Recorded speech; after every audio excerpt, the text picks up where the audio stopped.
ত্যাগী নেতাদের, ত্যাগী কর্মীরা তোমরা কই? দেখো তোমাদের ত্যাগী নেতা কি করলো, কাজটা কি করলো। তোমরা যে এত ত্যাগ স্বীকার করলা, এখন পর্যন্ত রাজপথের মধ্যে কত এই যে স্লোগান দিতেছ, মুজিবের স্মরণে ভয় করি না মরণে, আর এই ফাঁকে দিয়া তোমাদেরকে ত্যাগ করে দিছে তোমাদের ত্যাগী নেতা।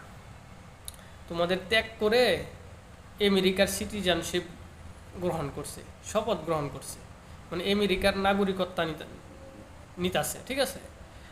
আর তোমাদেরকে ত্যাগ করে দিতেছে। এখন তাদের ভবিষ্যৎ পরিকল্পনা কি আমি তো বুঝতে পারি না, ঠিক আছে। আমার মনে হয় যে এতদিন বাংলাদেশও শাসন করছে, এখন চিন্তা ভাবনা করছে না, এখন আর বাংলাদেশ ছোটো একটা দেশ, এটা শাসন করা যাবে না, এখন বড় দেশ শাসন করবে।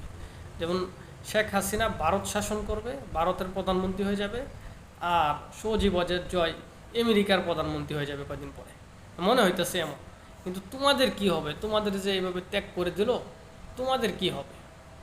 তোমাদের কথা তোমাদের নেতারা একটু চিন্তাও করলো না, একটু চিন্তাও করলো না যে আমাদের কর্মীদেরকে রেখে আমরা কিভাবে দেশ ত্যাগ করি, হ্যাঁ, কিভাবে অন্য একটা দেশের নাগরিকত্ব নিই, হ্যাঁ।